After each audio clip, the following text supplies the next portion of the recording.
close till I get up. Time is barely on our side. I don't wanna waste what's left.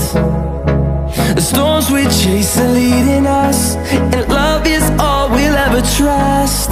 Yeah, no, I don't wanna waste what's left. And on we'll go.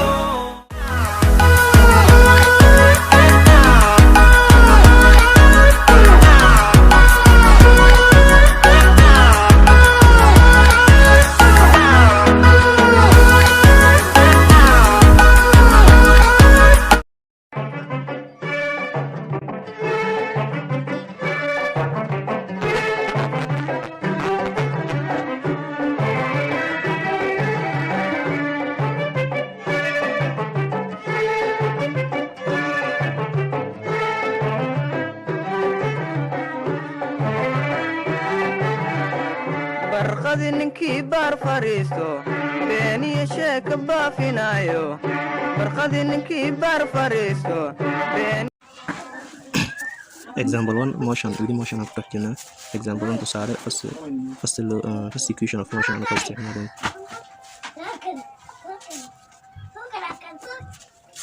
how much time does it take for a cheetah to accelerate at 20 meter per second square from rest to a speed of 40 meter per second? waxaan la weydiiyey waa time hadda xilligan la weydiiyey markaan ku isticmaalayna first equation of motion oo ah b is equal to u plus at. First equation of motion markaan isticmaalayna waxaan isku dayi doonaa how to calculate time. In the equation su'aasha dan ku laabano waxaan la siiyey acceleration oo ah 20 meter per second square. waxaa kaloo la siiyey final velocity sababtoo waxaan lahay from rest means from rest initial velocity from rest wuxuu ka soo kacay rest nasashada stationary point obviously waa 0 to final velocity oo ah 20 final velocity 40 meter per second. Okay, marka formula waa b is equal to u plus at. Two alternative ways samayn kartaa.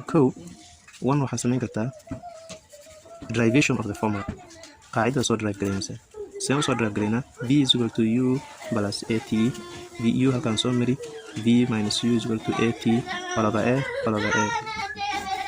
Time is equal to v minus u all over a. Qaabkaas waa isticmaali kartaa. Or else you apply directly the formula v is equal to 40 meter per second is equal to 0 u plus a 20 meter per second square over time. 0 can summary has no value, but 40 meter per second is equal to 20 t all over 20 t is equal to 0 by 2 1 by 2 seconds. This is another way. Way kala midan t is equal to v meeqa haysana 40 u na 0 a na 20 kala jar 40 all over 20 0 by 2 1 by 2 seconds. Both of them are just one and the same. Example 2, a jet plane lands on a runway coming to a stop in 40 seconds with a deceleration of 5 meter per second square. What was its landing speed? Aye. maxaa haysanaa marka su'aashan? maxaa haysanaa time 40 second time acceleration oo waxaa haysanaa in the accelerating form gaarigu istaagaya. Acceleration waa haysanaa oo d minus waxaan kaloo haysanaa coming to a stop final keys waa 0. waxaan la weydiiyey waa initial velocity. Therefore waxaan leenahay v is equal to u plus at. V 0 is equal to u plus minus 5 times t 40. 0 is equal to u plus minus minus 200.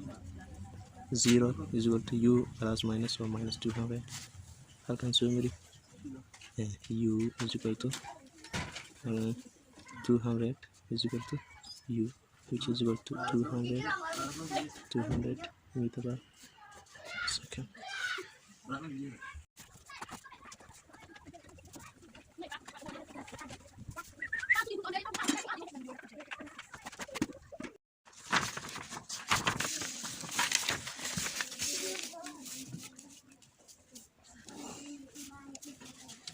A car starts from rest and accelerates uniformly over a time of 5.2 seconds, 5.21 seconds for a distance of 110 meter. Determine the acceleration of the car.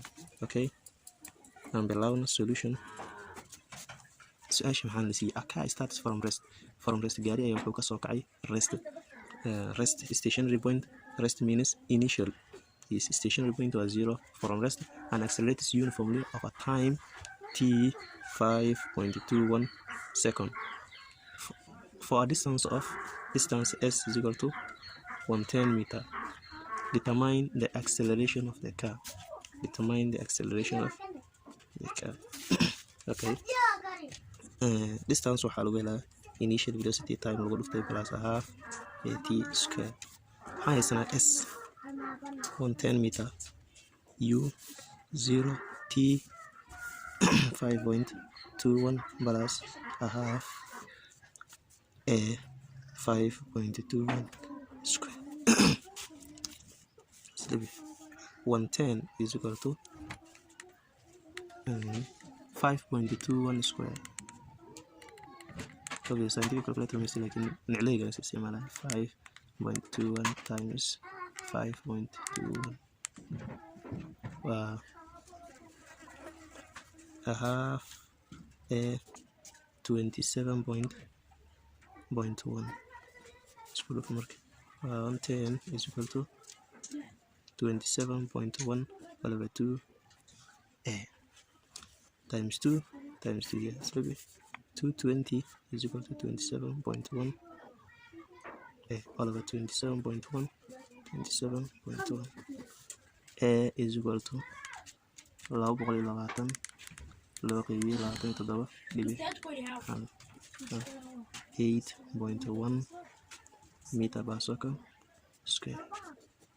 Marka this is how we apply the second equation of motion. Example 2.